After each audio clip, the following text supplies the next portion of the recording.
Hello, আজকে যে বিষয়টা নিয়ে আলোচনা করতে এসেছি সেই বিষয়টা হচ্ছে কি আমাদের সকলের প্রিয় শহর আলিপুরদুয়ারের নামকরণটা কি করে হয়। তার জন্য আমাদের একটু হিস্ট্রি ঘুরে আসতে হবে।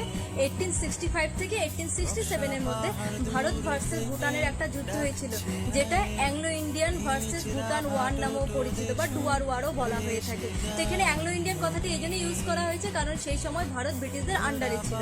তো এই সময় হেদায়েত আলী নামক একজন ব্যক্তি, যিনি কর্নেল ছিলেন, তিনি ভারতের হয়ে ভুটানের এগেনস্টে লড়াই করে এবং ভালো সফলতা অর্জন করে, এবং তাকে সম্মান জ্ঞাপনের জন্য, রেসপেক্ট দেওয়ার জন্য আমাদের এই শহরের নাম করে দেওয়া হয় আলিপুর। কারণ তার নাম ছিল হেদায়েত আলী এবং পুর কথার অর্থ হচ্ছে রেসিডেন্স, মানে হেদায়েত আলী যেখানে থাকে সেই জায়গাটাকে বলা হয় আলিপুর।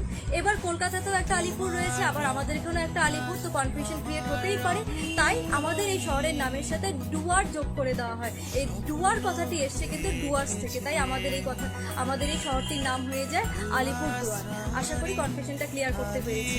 ভালো লাগলে কমেন্ট করবেন, আর আলিপুরদুয়ারে হলে অবশ্যই কমেন্ট করতে হবে। আর অন্যান্য ডিস্ট্রিক্ট হলে নিজের ডিস্ট্রিক্ট সম্বন্ধে দুটো ভালো বা ইউনিক কথা অবশ্যই এখানে জানিয়ে দেবেন।